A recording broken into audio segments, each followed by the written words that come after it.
기쁜 소식 밝은 세상 대구 가톨릭 평화방송. 안녕하십니까. 저는 대구 가톨릭대학교 신학대학에서 신학생들과 함께 살아가고 있는 최동석 안드레아 신부입니다. 먼저 코로나19 극복을 청하는 기도를 바치고 시작하겠습니다. 성부와 성자와 성령의 이름으로 아멘. 자비로우신 하느님 아버지, 코로나19 확산으로 혼란과 불안 속에 있는 저희와 함께 하여 주십시오. 어려움 속에서도 내적 평화를 잃지 않고 기도하도록 지켜주시고 각자의 삶의 자리에서 최선을 다할 수 있도록 이끌어 주십시오. 코로나19 감염으로 고통받는 이들에게 치유의 은총을 내려주시고 이들을 헌신적으로 돌보고 있는 의료진들과 가족들을 축복하여 주십시오. 또한 이 병으로 세상을 떠난 분들의 영혼을 받아주시고 유족들의 슬픔을 위로하여 주십시오. 국가 지도자들에게 지혜와 용기를 더해 주시고 현장에서 위험을 감수하며 투신하고 있는 관계자들을 보호해 주십시오. 특별히 이런 상황에서 더 큰 위험에 노출되는 가난하고 소외된 사회적 약자들을 저희가 더 잘 돌볼 수 있도록 도와주십시오. 어려운 시기를 이겨내고자 애쓰는 저희 모두가 생명과 이웃의 존엄, 사랑과 연대의 중요성을 깊이 깨닫게 하시고 배려와 돌봄으로 희망을 나누는 공동체로 거듭나는 은총 내려주시길 간구합니다. 우리의 도움이신 성모님과 함께 우리 주 예수 그리스도를 통하여 비나이다. 아멘. 성부와 성자와 성령의 이름으로 아멘. 예, 안녕하십니까. 오늘 제4강 영신수련과 접심이라는 제목으로 강의를 하겠습니다. 원래 이 신부님께서 쓰신 책 그리고 또 이제 번역본에는 영성수련으로 되어 있는데 요즘 이제 제가 번역본으로 로욜라의 성 이냐시오 영신수련 정재천 신부님께서 옮기셨죠. 2012년에 초판 2쇄가 발행되는데 여기에 이제 제목이 영신수련으로 되어 있기 때문에 제가 영신수련이라는 말로 계속 고정해서 말씀드리겠습니다. 우리가 잘 알고 있는 이냐시오 성인에 대해서 간략하게 한번 또 되짚어 보면요. 이분은 1491년에 스페인 바스코 지방의 귀족 로욜라가의 막내로 출생하셨습니다. 그 후에 성장하셔서 출중한 기사가 됩니다. 그러면서 카스틸라 왕을 섬기게 되고요. 그리고 온갖 무예를 닦고 또 기사 정신을 기릅니다. 그러면서 인간적으로도 점점점 성숙되게 되죠. 30살 때 이 수적으로 우세한 프랑스 군이 공격해 옵니다. 그러면서 그는 팜플로나 성에서 적을 맞서 싸우게 되고요. 전세가 불리해져 모두 항복하려고 했을 때 그는 성주를 설득해서 전쟁 또 그것을 계속하게 되고 그 자신은 용감무상하게 싸우게 되었습니다. 그러나 안타깝게도 며칠 후에 그는 다리에 적이 쏜 포탄을 맞게 됩니다. 그러면서 상처를 입게 되죠. 그러면서 이 성은 항복을 하고 맙니다. 프랑스 군은 그의 기사다운 용맹성에 감복하게 되고 이제 부상당한 이 로욜라를 로욜라 성까지 호송해서 되돌려 보내게 됩니다.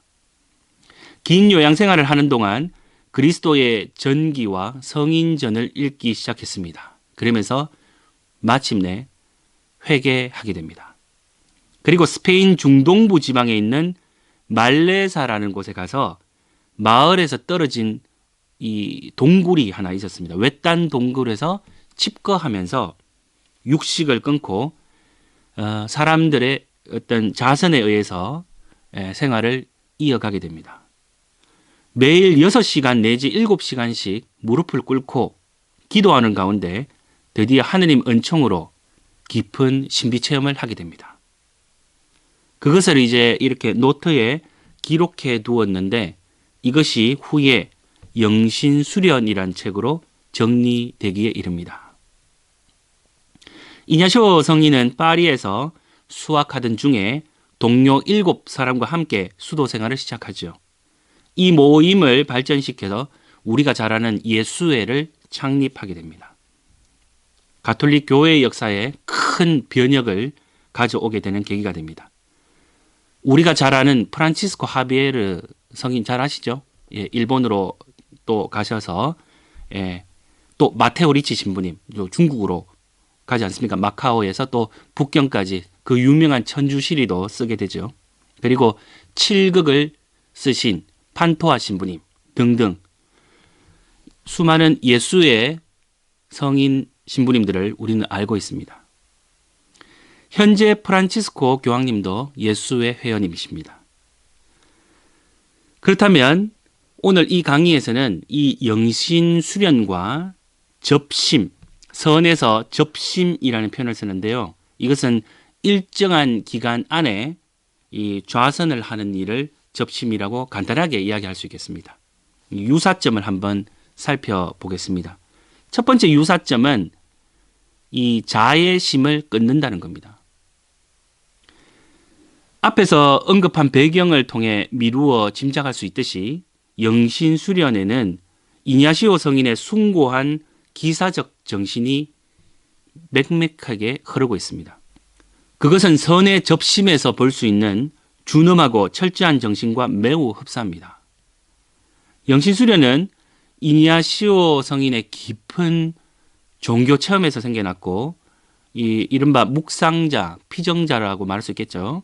이 묵상하는 사람들을 이 같은 체험의 경지로 이끌어 줄 수 있도록 꾸며진 것입니다. 이런 점에서 그 수련은 선의 접심과 유사합니다. 접심도 이 조사 스님들께서 이미 당신들이 체험한 종교 체험이 있죠. 그런 경험 속에서 오랜 세월 동안 다듬고 가꾸어 온 그것입니다. 그것으로 수행자는 접심을 통해서 조사 스님들과 같은 종교 체험을 할 수 있도록 인도되는 것이죠. 영신수련의 지도자와 피정자를 위한 일러두기 1항에 보면 산보와 걷기, 달리기와 몸의 운동인 것처럼 온갖 무질서한 애착을 없애도록 우리 정신을 준비하고 내적 자세를 갖추며 라고 이야기합니다. 즉 먼저 자기의 반성이 있어야 됩니다.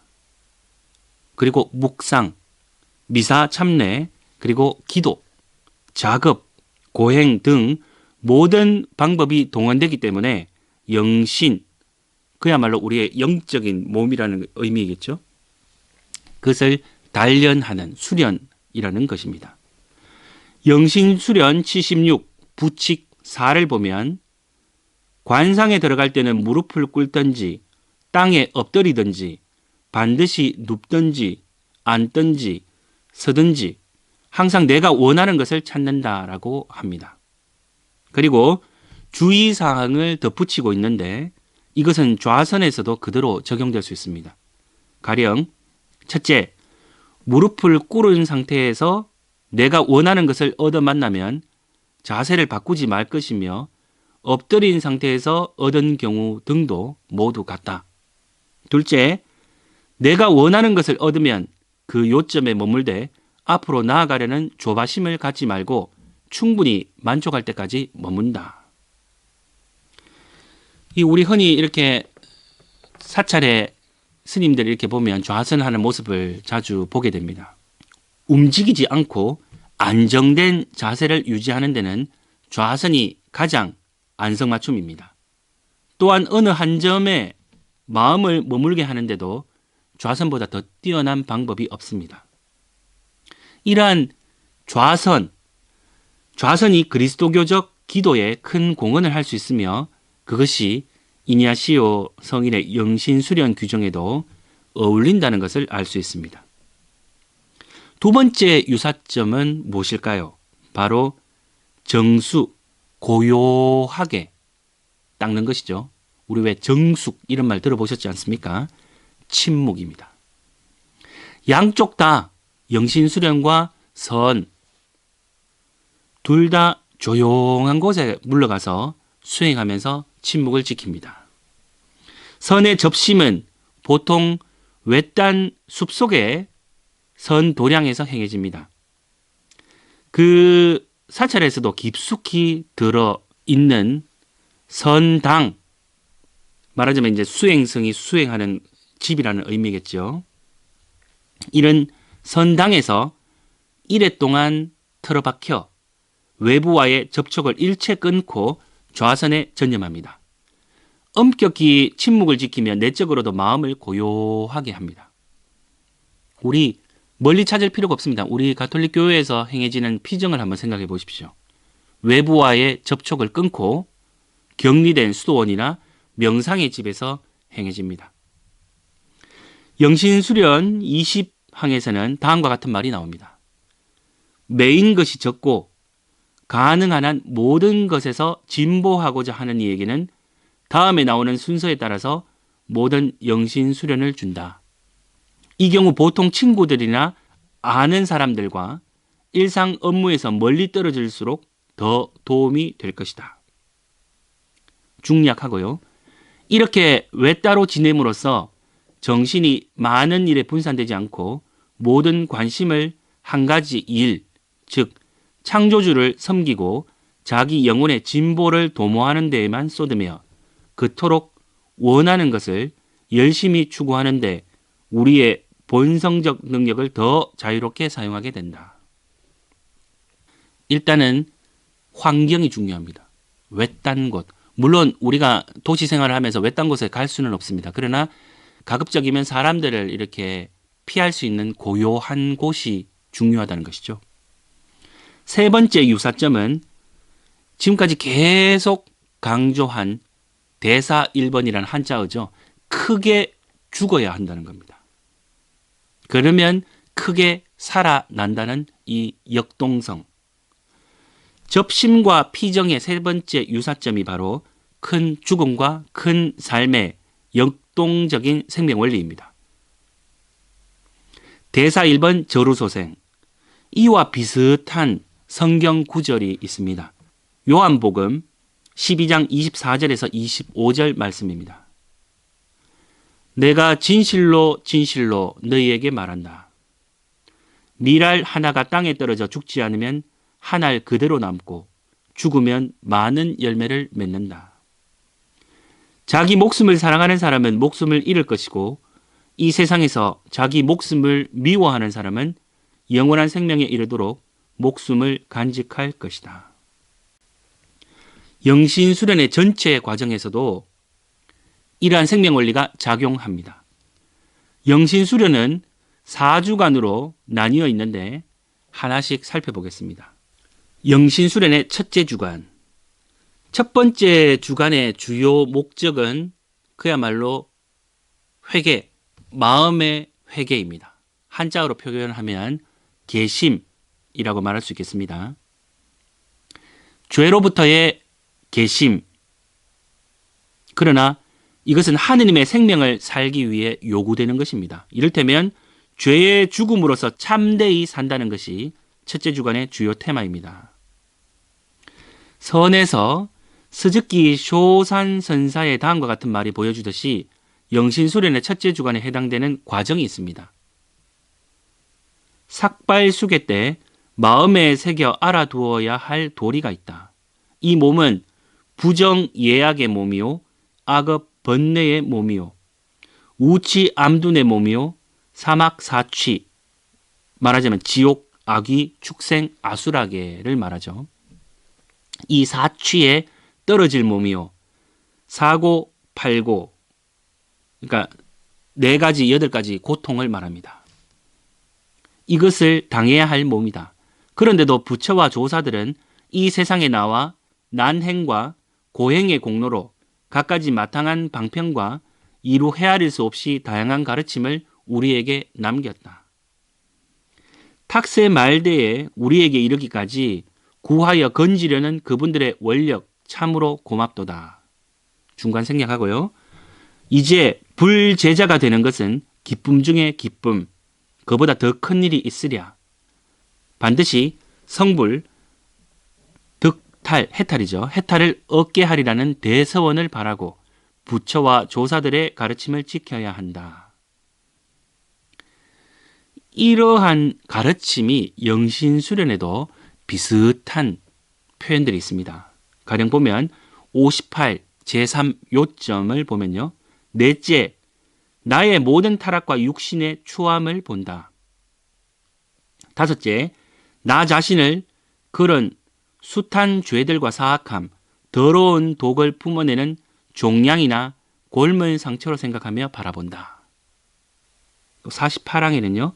나는 나의 그 많은 죄 때문에 몇 번이나 영원히 단죄를 받아야 마땅한지를 생각한다. 61항, 자비의 담화로서 마치는데 우리 주 하느님과 이야기를 나누면서 지금까지 살려주셨음에 감사드리고 그분의 은총으로 장차 생활을 개선할 결심을 한다. 어떻습니까? 제일 먼저 필요한 것은 우리의 마음을 회개하는 것입니다. 우리가 가지고 있는 죄들, 그로부터 벗어나기 위해서 완전히, 불교에서는 사실 좀 무서운 표현들을 했습니다. 지옥, 악귀, 축생, 아수라계, 또 고통을 당해야 될 몸. 예. 어쨌든 영신수련의 가르침은 우리의 육신 역시 이 죄에 물들어 있을 때 추하고 타락해 있다는 것을 이야기합니다. 그래서 그러한 부분에 대해서 하느님께서 우리를 살려주셨음에 감사드리고 이제 앞으로 은총의 삶을 살아가기 위해서 회개를 하자는 것이죠. 그러한 결심을 한다는 것입니다. 영신수련의 두 번째 주간이 되면 수련자에게 주어지는 과제가 있습니다. 그게 바로 하느님 나라라고 말할 수 있는 그리스도 왕국이라 불리는 중요한 관상입니다. 이것은 둘째 주간 전체를 좌우하는 가장 기묘한 수행입니다. 그리스도 왕국에서는 피정자 혹은 묵상자가 그리스도의 초대에 어떻게 응답하느냐가 문제입니다. 그리스도는 온 세상 모든 사람의 구원을 열망하시어 제자들을 모으시고 그들에게 나와 함께 전 인류의 구원을 위해 일하기를 바란다 하고 말씀하십니다. 그러면 이 그리스도의 제자인 당신은 이 뜨거운 소망에 어떻게 응답할 것인가? 이것이 바로 그리스도 왕국 관상의 요지입니다. 세상을 구하겠다. 이 기쁜 소식을 전해야 한다. 이렇게 부르십니다. 그러면 제자들은 예, 여기 있습니다. 라고 응답하는 것. 이 뜨거운 소망. 어떻게 응답할 것이냐. 이것이죠. 이제 두 번째 주간 수행으로 접어든 피정자는 이미 첫째 주간에 회심을 했습니다. 정화되었습니다. 어느 정도 큰 죽음 그리고 큰 삶의 과정을 거쳐 새로 태어났다고 말할 수 있겠습니다. 첫째 주간 마지막 묵상에서는 십자가에 못 박히신 그리스도를 눈앞에 그리면서 그분이 우리 죄 때문에 그런 참혹한 죽음을 당하셨다는 사실을 회상하고 이제부터 자기가 그리스도를 위해 무엇을 하지 않으면 안 되는가를 깊이 성찰하는 것입니다. 오직 한 분이신 스승 그리스도를 끝까지 따르는 일. 신이신 그리스도와 제자의 관계. 선에서는 이 스승, 사승과 제자와의 관계. 이 사람과 사람과의 어떤 관계로서 평등하죠. 이 독참이라 불리는 입실참선. 이것은 조실 스님 말하자면 스승, 사승입니다. 사승과 제자의 인격적 통교를 구체적으로 전개하는 것입니다. 여기서 이제 스승과 제자 간의 관계 속에서 다루어지는 것이 우리가 아는 화두, 그 화두로 선문답을 하는 것입니다. 이 선문답은 사람과 사람이 직접 마주 대면해야 이루어질 수가 있습니다. 이 대화의 주제인 진리는 절대로 우리의 이성, 머리로 이해하는 것이 아니죠. 사람과 사람 관계 속에서 역동적인 인격적인 통교로 성립되는 객관적 진리입니다. 그리스도 왕국의 관상에서도 제3자적인 방관은 허용되지 않습니다. 주여, 제가 무엇을 해야 하겠습니까? 하고 적극적으로 책임을 떠맡고 나서는 사람만이 참여할 수 있습니다. 이처럼 사람과 사람의 인격적 통교 행위에 의해서만 실현됩니다. 참 하느님이신, 참 사람이신 예수님과 인간의 인격적 만남.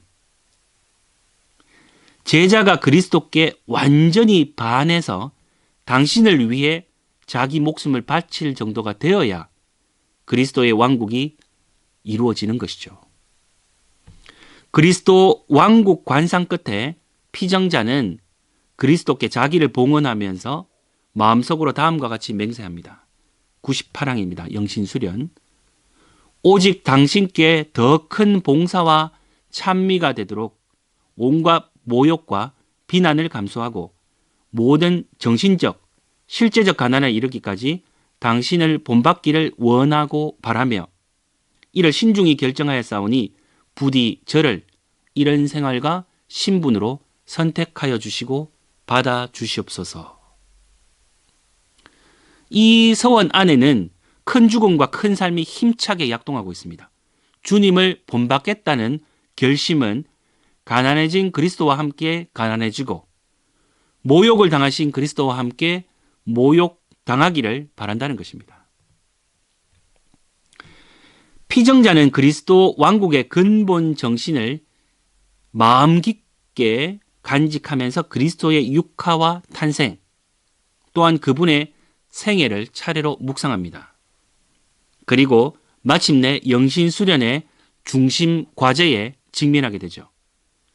여기서는 세 부류의 사람들과 겸손의 세 단계 묵상이 있습니다.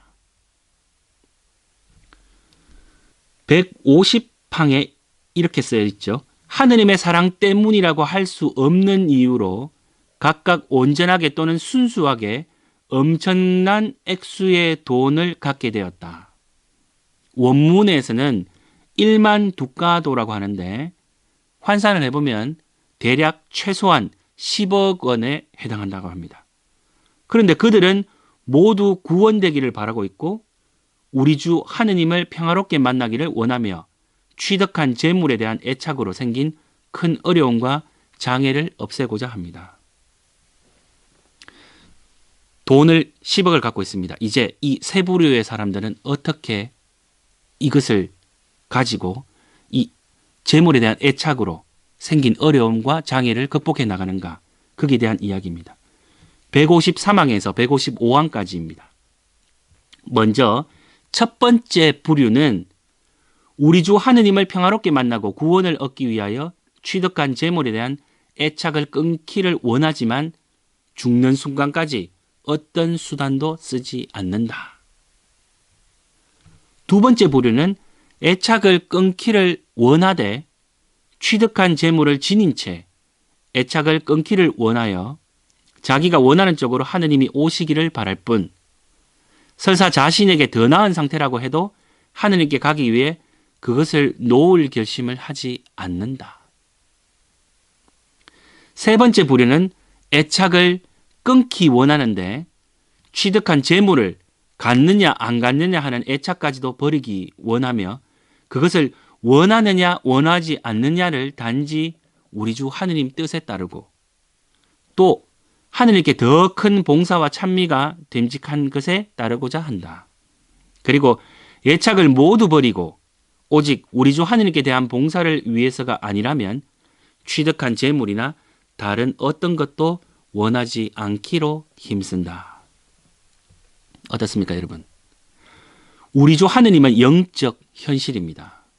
하느님은 내가 내 자신의 중심인 것보다 더 심오하게 나의 중심이십니다. 하느님으로부터 비롯하는 소망이나 계획은 나 자신에게서 나오는 소망이나 계획보다도 더 깊은 나의 중심에서 나옵니다. 선의 용어로 바꾸어 말하면 내가 크게 죽어 새 삶으로 역동하는 대사 1번, 이 경지에 이를수록 하느님과 나는 이제 점점점 가까워진다는 것이죠. 부, 즉, 불. 하느님의 소망은 나의 소망이 되고 나의 소망이 곧 하느님의 소망이라 말할 수 있습니다. 뗄래야 뗄 수 없는 관계가 된다는 것입니다. 그러나 문제는 큰 죽음으로 자기를 내려놓지 않으면, 즉 하느님이 가까이 계시다는 그러한 그 현실적인 느낌을 깨닫지 못하고 그분을 멀리 떨어져 있는 분으로 생각하여 이원 상대주의에 빠지게 된다는 겁니다. 선문에서 선사가 제자들을 이렇게 맞이할 때 가장 강조하는 것은 이원 상대간으로부터의 이탈입니다. 거기서 이탈하지 않고서는 결코 견성의 깨달음을 얻지 못할 뿐 아니라 선의 최고 경지라고 하는 시부도, 다른 말로 심우도라고도 하죠. 그 10단계인 입전수수,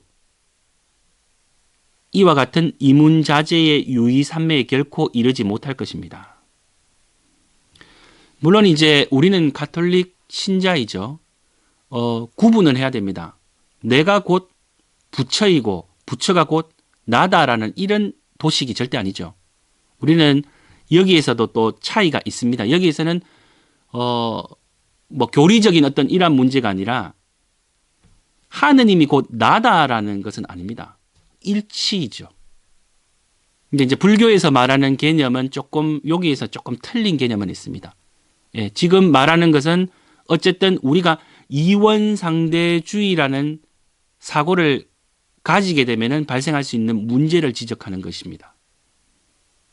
우리의 가르침, 교의라든지 불교의 가르침이 유사하다, 동일하다라는 것을 강조하는 그런 차원은 아닙니다. 그것은 우리가 분명하게 알고 있어야 됩니다. 중생제도를 해야 하느냐, 안 해야 되느냐 따위의 상대적 문제에 사로잡히지 않고 그저 마음 내키는 대로, 마음이 가는 대로 행동해도 절로 법과 일치하는 자유로움, 이것이 선정에 들어선 달인의 경지입니다. 거기에는 이원상대주의라고는 그림자도 찾아볼 수 없다는 것이죠. 이제 우리는 겸손의 세 단계를 살펴보겠습니다. 영신수련의 피정자는 삶의 행로를 선정하는 준비로서 또 한 가지 중요한 수행을 해야 합니다.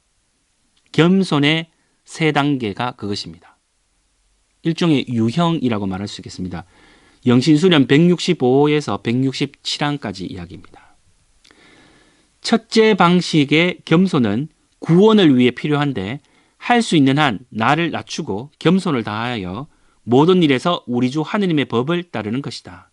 그리하여 나를 이 세상 모든 피조물들의 주인이 되게 한다 할지라도, 혹은 내 목숨을 건지기 위해서라도 신법이나 인간이 정한 법에서 대죄로서 의무지어진 계명을 고의로는 하나라도 어기지 않는 것이다. 둘째 방식은 첫 번째보다 더 완전한 겸손입니다. 우리 주 하느님께 대한 봉사와 내 영혼의 구원의 차이가 없다면 가난보다는 부를, 불명예보다는 명예를, 단명함보다는 장수를 더 원하지 않고 거기에 마음이 더 끌리지도 않는 상태에 이르고자 한다. 그리고 더 나아가서 온갖 피조물을 두고서나 혹은 내 목숨을 잃는 일이 있더라도 고의로 소재 하나라도 범하지 않는 것이다. 셋째 방식은 가장 완전한 겸손입니다. 이는 첫 번째와 둘째 방식을 포함하며 하느님께 찬미와 영광을 드림에 있어서 차이가 없는 경우에 우리 주 그리스도를 지금 여기에서 더욱 본받고 담기 위해서 가난한 그리스도와 함께 부유함보다는 가난을, 한없이 업심여김을 당한 그리스도와 함께 명예보다는 업신여김을 당하기를 원하고 선택하며 이 세상에서 지혜롭고 현명하게 여겨지기보다는 나보다 앞서 쓸모없고 미친 사람으로 여겨진 그리스도를 위해 나도 그렇게 여겨지기를 더 바라는 것이다. 겸손의 제2단계에 도달한 사람은 매우 높은 차원으로 향상되고 진보했다고 말할 수 있습니다. 그 이상의 완전한 경지는 없는 것으로 여겨집니다. 그런데 이냐시오 성인은 자신의 경험에 의거해서 피정자에게 그보다 더 높은 차원의 경지를 제시합니다. 이것이 바로 겸손의 제3단계입니다. 이 길은 그리스도에게 홀딱 반해버린 사람만이 갈 수 있는 이른바 어리석은 길입니다. 실제로 어리석은 게 아니겠죠. 겸손의 제3단계는 이성으로서 이해할 수 없는 길입니다. 자신이 사랑에 완전히 몰입하고 있음을 충분히 자각하고 있는 사람, 또렷한 정신으로 깨어있는 사람입니다. 삼매경이 될 수 있는 사람이야말로 참으로 사랑할 줄 아는 사람입니다. 이 생명이 부추기는 대로 산다면 그리스도가 살아가신 그 모습과 똑같이 살려고 할 터이니 가난하게 되신 그리스도와 함께 가난해지고 치욕을 당하신 그리스도와 함께 치욕을 당하고 싶어하는 것은 당연합니다. 이제 여기에서 이성의 논리로는 이해할 수 없는 생명의 비약이 생기게 되는 것입니다. 곧 죽음이 곧 삶이라는 생명의 역동성의 극치라고 말할 수 있을 것입니다. 이제 영신수련의 세 번째 주간입니다. 이 셋째 주간의 주제는 그리스도의 순환입니다. 피정자는 그리스도께서 우리들의 죄 때문에 얼마나 큰 고초를 겪으셨는지, 또한 어떻게 적극적으로 십자가의 죽음을 받아들이셨는지를 관상합니다. 그리고 피정자는 그리스도께서 자기를 구원하기 위해 십자가에 못 박히셨듯이 자기도 그리스도와 함께 매일매일 십자가의 고난을 감수하려고 결심하게 됩니다. 이 강의에서 언급한 마대사 불안 공안이 있습니다. 한 번 더 복습해 보겠습니다. 마조 도일 화상이 병환으로 몸이 편치 않았다. 원주 스님은 마조 화상에 물었다. 화상께서는 요즘 법체가 어떠하십니까? 마조 화상이 대답했다. 일면불 월면불이네. 일면불은 날일자를 쓰고요. 월면불은 달월자를 씁니다. 일면불은 하루 낮과 밤의 수명을 의미하고 월면불은 1만 8천년의 수명을 의미합니다. 즉 하루 낮과 밤의 짧은 수명이나 1만 8천년의 긴 수명이나 똑같은 것이라는 것이죠. 수명의 길고 짧음은 아무런 상관이 없다는 것입니다. 그런데 이렇게 해석하는 것은 머리로 짜낸 견해의 전형적인 예입니다. 큰 스님의 일갈, 죽을 지경에 이른 병자가 그따위 말을 하겠느냐? 임종의 마대사와 일체가 되려고 노력하기 시작하였을 때는 마대사가 먼 존재로 느껴지고 그의 죽음도 나와는 상관없는 일로 생각되었습니다. 그러나 혼신의 힘을 기울여 계속 단조하고 있으니 이 마조 스님의 죽음이 다른 사람의 일이 아니라 나 자신의 일이라는 것을 감지하기 시작했다는 겁니다. 나도 사라지고 마조도 사라지고 마침내 생사를 초탈한 듯 여겨졌다는 겁니다. 이것은 가도아키 신부님께서 체험한 그런 이야기들입니다. 동시에 마대사와 일체임을 자각한 경지입니다.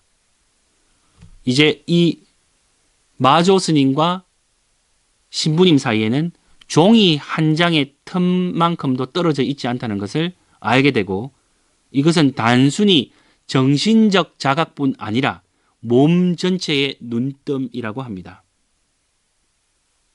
이제 그 마대사의 보리심으로 사람들에게 자비를 베풀려는, 또 그들을 구제하려는 보리심으로 가득한 이 마음이 신부님의 몸을 사로잡아서 신부님의 몸 전체를 그 보리심으로 가득 채웠다는 겁니다.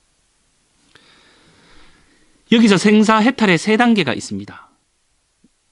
이 공안의 투과 과정에는 세 단계가 있다고 생각합니다.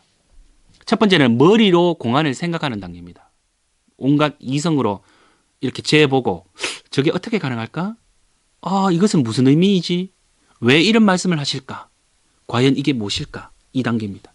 두 번째는 공안을 주체적으로 자기 자신의 것으로 받아들여서 나의 생사를 해탈하려고 노력하는 단계입니다. 그리고 세 번째 단계는 완전히 말하자면 이것도 하나의 예였지만 마조 대사와 일체가 되어서 이제는 둘이 구분이 없다는 겁니다. 생사의 이원성 그 자체를 직접 초월하는 단계에 이르게 됩니다. 여기서 십자가 이해의 세 단계를 한번 이렇게 살펴보면요. 그리스도의 십자가를 마음에 그리면서 그분의 고뇌와 고통을 생각합니다. 우리가 성경을 읽으면서 예수님이 당하셨던 그 고통을 내가 몸으로 한번 느껴봅니다. 또 함께 슬퍼해보기도 합니다. 그리고 함께 괴로움을 겪기도 합니다. 이냐시오 성인의 말을 빌면 고난을 겪으시는 그리스도와 함께 고난을 겪고 비탄에 젖은 그리스도와 함께 비탄에 젖는 것. 즉 그리스도의 이 십자가를 주체적으로 받아들이고 자신도 그 십자가에 온전히 그 자리에 동참하는 것입니다. 여기서는 십자가가 묵상의 대상이 더 이상 아닙니다. 묵상하는 사람 자신과 밀접히 연관되어 있는 현실적 문제라는 것이죠. 그러나 자신의 십자가와 그리스도의 십자가 사이에는 무언가 일말의 차이가 있다는 느낌이 남아 있습니다.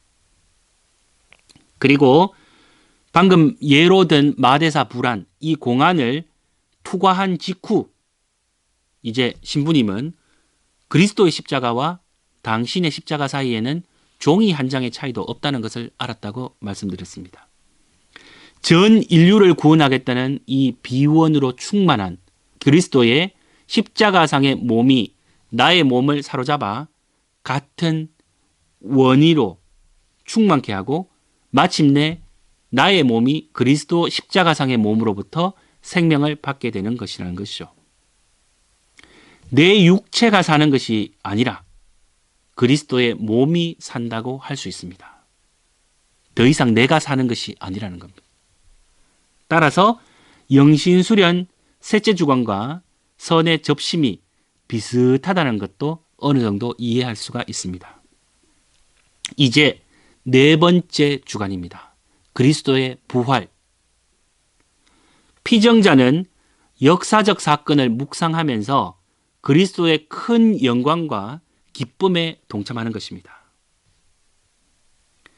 그리스도의 부활의 영광과 기쁨에 동참한다는 것은 바로 자기도 같은 부활의 생명을 힘입어 살고 있음을 자각하는 것입니다.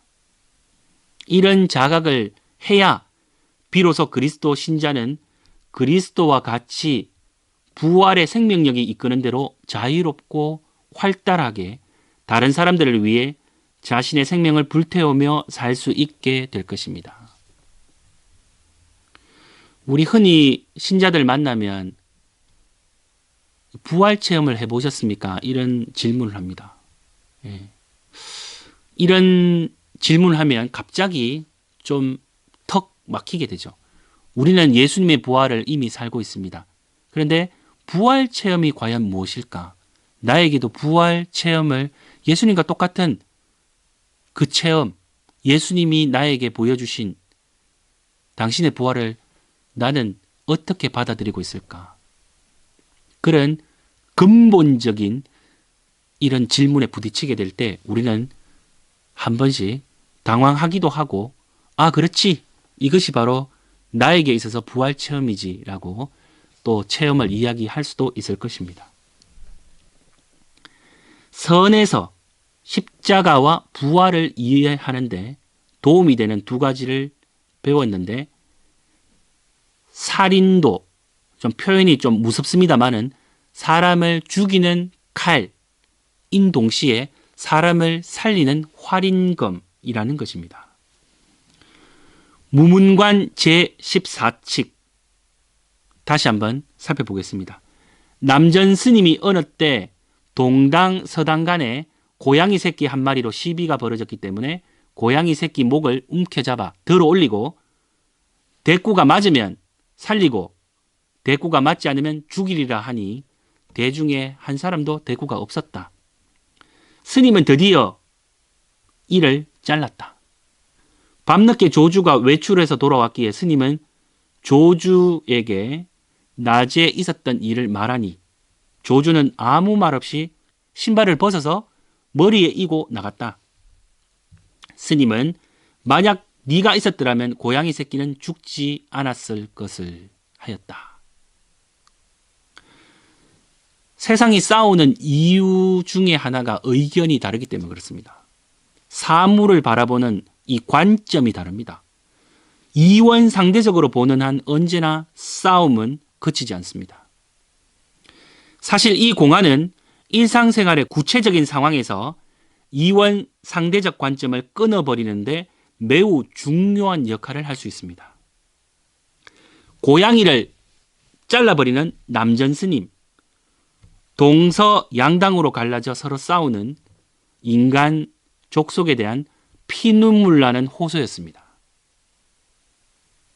같은 스승 아래에 제자들의 관점이 동당, 서당 나눠져 있다는 거죠. 남전 스님의 이 참묘, 고양이를 잘라버리는 것, 이것은 중생제도의 비원을 나타낸 활구입니다. 남전의 경지는 이 언어로도 미치지 못하는, 또 생각으로 도달하지 못하는 더 높은 경지라 말하지 않을 수 없습니다.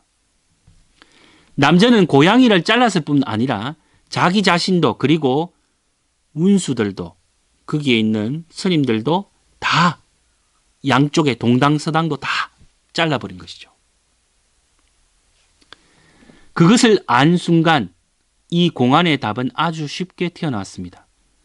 남전과 하나가 되어 내가 완전히 고양이가 되고 나도 잘려 죽었음을 몸으로 깨달았으니 그 체득한 것을 몸으로 보여주면 그것이 이 공안에 대한 옳은 답이 될 것은 당연합니다.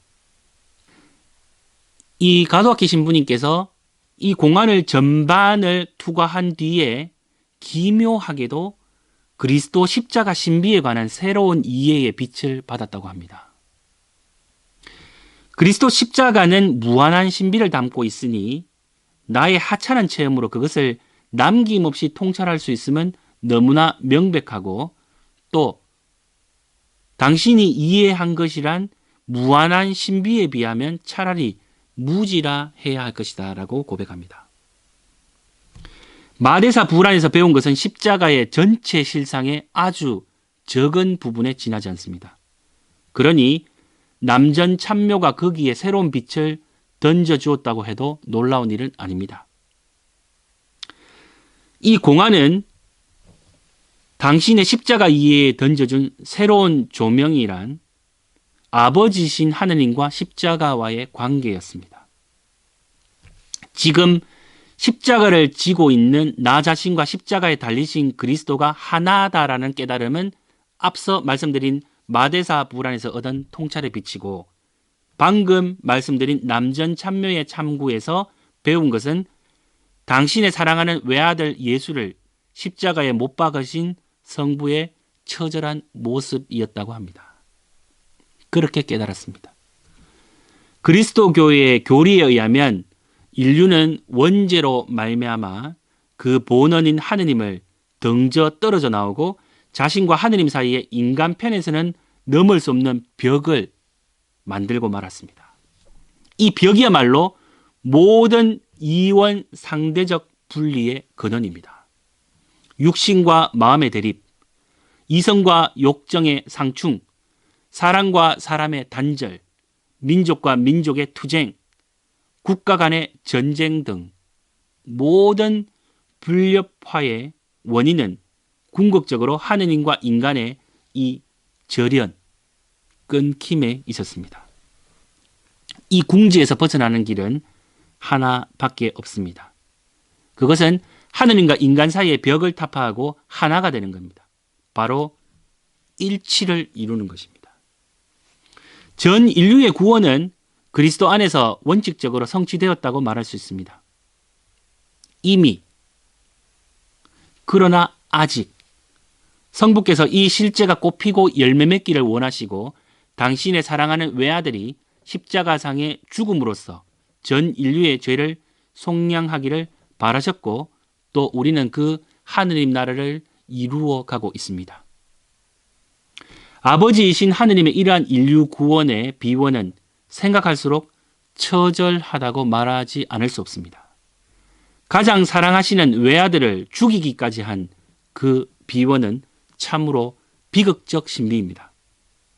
그러나 남전 참묘 이 공안을 참고함으로써 그 성부의 처절한 사랑을 어느 정도 깨달을 수 있었다고 생각합니다. 남전은 고양이를 에워싸고 동서양당으로 나뉘어 다투는 수행자를 보았을 때 인간 번뇌의 뿌리가 얼마나 깊은지 직관하였음에 틀림없습니다. 이러한 이원론적 대립의 근원을 하나도 끊지 않는 한 구원이 있을 수는 없습니다. 남전의 처절한 행위는 바로 부처를 만나면 부처를 죽이고 조사를 만나면 조사를 죽이는 그 처절함이라 할 수 있습니다. 남전의 경우 고양이 한 마리를 잘랐을 뿐이지만 아버지이신 하느님은 당신의 사랑하는 아들을 죽이셨던 것입니다. 그것도 십자가형으로 참혹하게 죽이셨습니다. 이 세상에서 이보다 더 처참하고 장렬한 사건이 있었을까요? 그러나 이 비극적 사건의 아버지신 하느님의 처절한 자비가 찬연히 빛나고 있음을 간과해서는 안 됩니다. 성부 하느님의 이 처절한 자비는 우리의 생각으로는 도달할 수 없는 신비입니다. 또 언어로서 미치지 못하는 현의입니다. 깊은 뜻, 감정에 치우쳐 하느님 사랑에 눈물 짓는다고 해서 이 수수께끼를 풀 수 있는 것은 아닙니다. 모든 감정과 보통의 인간적 사고를 끊어버리고 자신과 그리스도의 차별 없이 성부와 하나가 될 때 비로소 깨달을 수 있는 것입니다. 성부께서는 당신 아들을 죽임으로써 당신과 사람 사이에 저 벽을 가장 효과적으로 타파하셨다는 것도 깨닫게 되었습니다.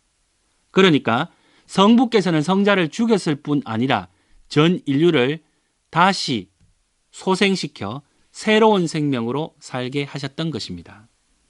다시 말해 죄인을 죽이고 하느님 생명으로 사는 새로운 인간을 창조하신 것입니다. 공안 남전 참묘의 후반부를 참고해 보겠습니다. 남전 스님이 고양이를 자른 날 제자인 조주는 외출했다가 저녁에야 들어옵니다. 남전 스님은 낮에 있었던 일을 조주에게 이야기를 해주죠. 만약 자네가 그 자리에 있었다면 어떻게 했겠나 하고 물었죠. 그러나 조주의 답은 어땠습니까? 아무 말 없이 신고 있던 신을 벗어서 머리에 얹고 방에서 나가버렸습니다. 발에 신는 신발을 가장 소중한 머리 위에 얹었으니 이 얼마나 기괴한 사건입니까? 발이나 신발은 더럽고 머리나 모자는 소중하다고 생각합니다. 이미 우리는 그렇게 생각하고 살고 있습니다. 고양이는 하등 동물이고 인간은 만물의 영장이라고 생각하는 사람에게는 조주의 행동이 이해할 수 없는 당돌한 소행으로 여겨질 것입니다. 그러나 발과 머리, 신발과 모자, 고양이와 인간에 대한 이원 상대적 관점을 초월해서 만물은 부처의 생명을 상징한다고 보면 어떻게 될까요? 그 차이가 있겠습니까? 조주는 스승 남정과 똑같이 모든 이원 상대적 관점을 초월하여 인간의 사고로는 도달할 수 없는 경지에 이르렀으니 자기와 고양이의 차별, 맑고 탁함의 대립을 뛰어넘어 영원한 생명에 입각해서 모든 것을 보았음에 틀림없습니다. 그래서 이 공안은 전반부는 살인도, 후반부는 활임금인 동시에 살인도가 곧 활임금이라는 그 신비를 가르쳐 줍니다. 이 살인도가 활임금이라는 역동적으로 하나라는 묘미, 그것을 신부님은 체험하게 되었다는 것이죠. 한 번 죽었다가 다시 살아난 사람. 남정과 조주, 바로 그 사람이라 할 수 있습니다. 남정과 애제자 조주는 스승 남전의 의중을 완전히 파악하고 신발을 머리에 얹는 행위로서 살인도, 이것을 활임금의 후반부를 표출했습니다. 즉이라고 하죠. 공즉 시색. 살인도 즉 활임금. 남전이 고양이를 벤 것은 전반부 살인도를 전면에 드러냈지만 그 행위로 후반부의 활임금을 이미 알려주었던 것입니다. 그러나 조주는 이 집신을 벗어서 그것을 머리에 얹고 방을 나갔다. 그는 이 기괴한 행동으로 스승 남전이 무언중에 알려준 활임금을 전면에 내세워 뚜렷이 드러낸 것입니다. 그로 말미암아 살인도 즉 활임금이라는 영적 사실이 원만하게 성취되었습니다.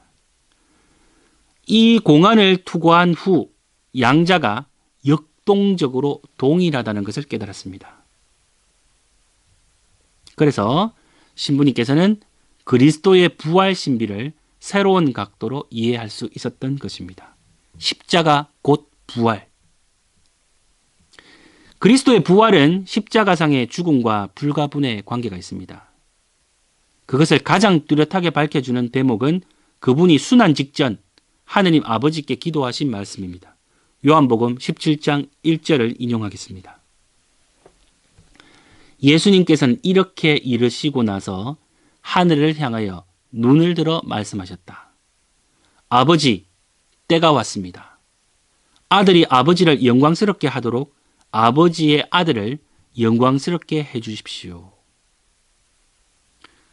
이 기도에 의하면 십자가로 말미암아 성부의 영광이 드러나는 동시에 성부께서도 성자의 영광도 드러내고자 하신다는 것을 그리스도 자신이 확신하고 있었음을 알 수 있습니다. 예수님의 다음 말씀에도 같은 뜻이 표명되었습니다. 요한복음 12장 23절에서 24절 말씀입니다. 예수님께서 그들에게 대답하셨다. 사람의 아들이 영광스럽게 될 때가 왔다. 내가 진실로 진실로 너희에게 말한다. 밀알 하나가 땅에 떨어져 죽지 않으면 한 알 그대로 남고 죽으면 많은 열매를 맺는다. 그리스도 눈에는 십자가상의 죽음이 부활이라는 영광과 직결되어 있었습니다. 죽으면 많은 열매를 맺는다. 영적인 눈으로 보면 크게 죽는 것과 크게 사는 경우와 똑같이 죽음과 부활은 서로 이어져 있습니다. 그리스도께서 이 점을 명확히 알고 계시지 않았다면 십자가형을 앞두고 영광을 받을 때가 왔다라고 말씀하실 수 없었을 것입니다. 십자가 즉 부활, 부활 즉 십자가. 십자가는 바로 부활이요, 부활은 바로 십자가입니다. 사실 이 두 가지를 불교식으로 공즉, 시색, 즉으로 연결시키는 것은 신학의 논리도 아니고 감정적인 추리로 꾸며낸 환상도 아닙니다. 이것은 바로 성부와 성자의 구원 성업 그 자체라고 말할 수 있겠습니다. 십자가에 달려 죽으셨다가 다시 살아나신 신인 그리스도 자신입니다. 사랑받는 성자 예수님은 아버지이신 하느님의 의중을 완전히 헤아리고 성부와 하나가 되어 인류 구원의 성업을 완수하였음에 틀림없습니다. 성부께서는 인류의 구원을 위해 사랑하는 외아들이 십자가상에 죽기를 바라셨을 만큼 처절한 사랑을 드러내 보이셨습니다. 그리스도는 이 처절한 사랑에 자신을 내맡기고 성부와 하나가 되어 십자가 곧 부활의 처절한 신비를 구현하셨습니다. 남정과 조주가 하나가 되어 살인도, 즉 활인검의 역동적인 영성을 훌륭히 부각시켰듯이 아버지이신 하느님과 성자 그리스도가 하나가 되어 십자가 즉 부활이라는 영적 현실을 행동으로 현성시키고 있습니다. 우리는 이 영적 현실을 깨닫지 못하고 있기 때문에 십자가상의 죽음을 끔찍하고 혐오스러운 것으로 생각합니다. 반대로 부활은 기쁘고 소망스러운 것으로 여겨집니다. 그래서 십자가와 부활이 바로 연결되는 것으로 보이지는 않습니다. 이원상대적 입장에 머물러 있는 한 십자가 곧 부활이라는 신비는 전혀 이해되지 않은 채 남아있게 마련입니다.